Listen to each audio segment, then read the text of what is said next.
Hello everyone, and welcome back to my channel. If you've already been here before and you've had an opportunity to watch, if you're new, welcome for the first time. My name is Dr. D Oracle, and today I'm going to be talking about root working and ancestors. What exactly do ancestors have to do with root work, and why are they so important in the process of working a root? So, if you happen to like the content of my channel, please hit the like button and subscribe so that you can receive notifications every time I upload new content.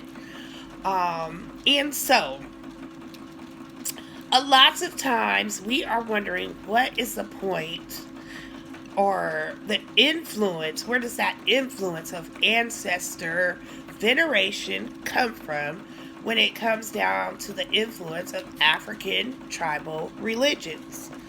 Well, one of the things that happens is, even though we're doing magic or we're learning about how to accomplish our spiritual feats and goals, we still have regular everyday problems that we're facing.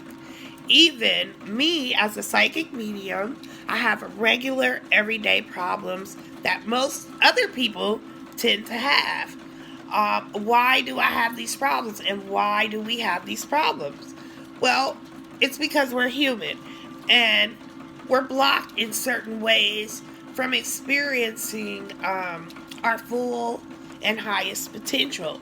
Mainly, that stems from being balanced in both mind, body, and spirit.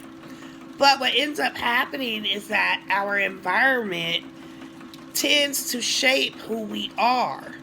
And so if we didn't have the proper mental or spiritual development, even though we may be properly developed on a physical level, we're still blocked in certain ways from accessing our highest and greatest potential, our authentic self, who we really are.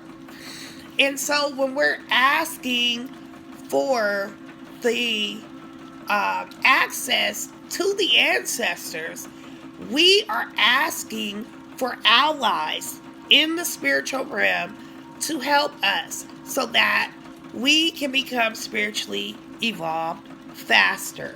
How do the ancestors help us become spiritually evolved faster? Well, the same types of cross conditions, blocks, challenges, and problems that we had, those things once belonged to the ancestors. Maybe or maybe not, the ancestors had some success in trying to conquer or to bring down or to face those blocks and challenges. But they ran into, different obstacles that stopped them, or it just took them a long time to see growth, to see some kind of improvement or productivity from their work. Well, because they're an ancestor and they have that knowledge already, because now they can see farther than we can. Spirit can see farther than we can. That's why in a reading I can see past, present, and future. I can see a little bit farther than most people.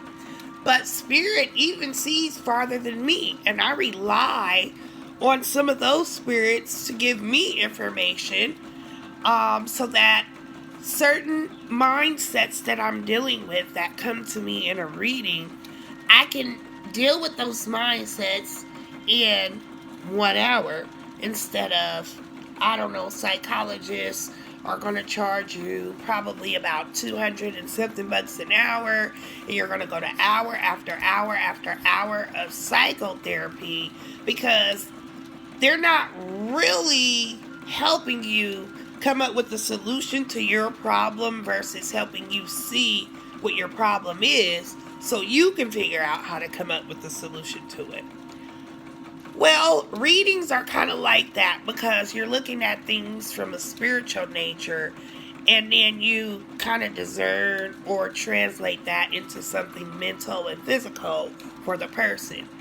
But you can see things a little bit farther because a psychologist is only looking at the mental aspect or how you process information mentally. In a reading, me, as a metaphysician and as a root worker, I am looking for the exact root issues or cross conditions, as it's called. And the reason why it's called a cross condition is because it definitely has a spiritual root to it. It's not all mental and physical. Some of it has a spiritual root. And by tapping into the spiritual root, you can see the mental or physical roots faster, okay? So the ancestors are the ones. They are the trailblazers. They are the ones who left that foundation. They are the ones who paved a way for us to be where we are today. So when we're looking at particular cross conditions, we're really actually looking at what can be considered generational curses, or generational habits and behaviors that were passed down due to either improper role modeling, improper attention to children, like with neglect, or absenteeism, okay? Also, overcompensating or undercompensating for the deficits, okay?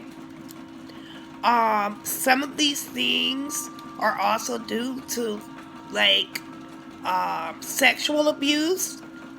Some of them are due to physical abuse. Some of them are definitely due to religious type cultivation in your upbringing. The ancestors definitely will point those things out to you. Mindsets of lack and poverty, okay?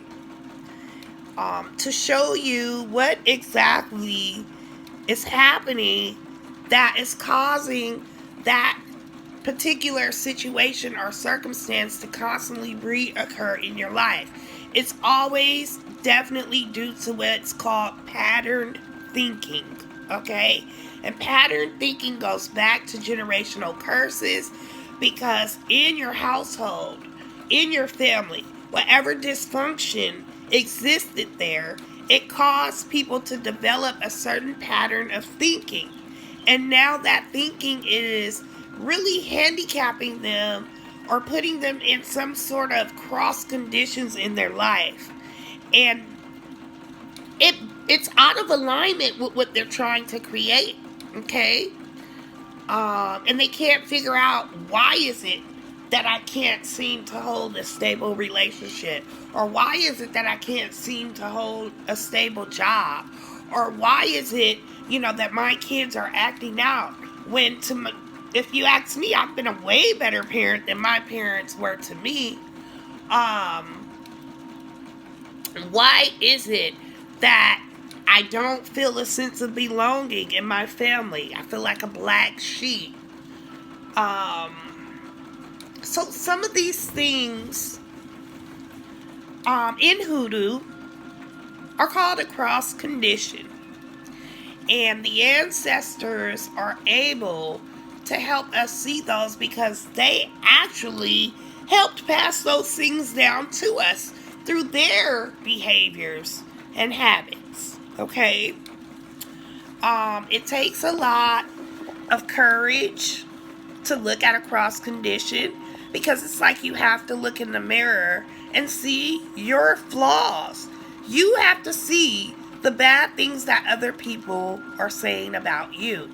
And some of us crave and live off of validation as human beings, especially if we didn't get it in an early stage in our life, so that we can become more fluid and understand that, yes, we have flaws, other people have flaws, but that doesn't mean that, you can't think outside the box.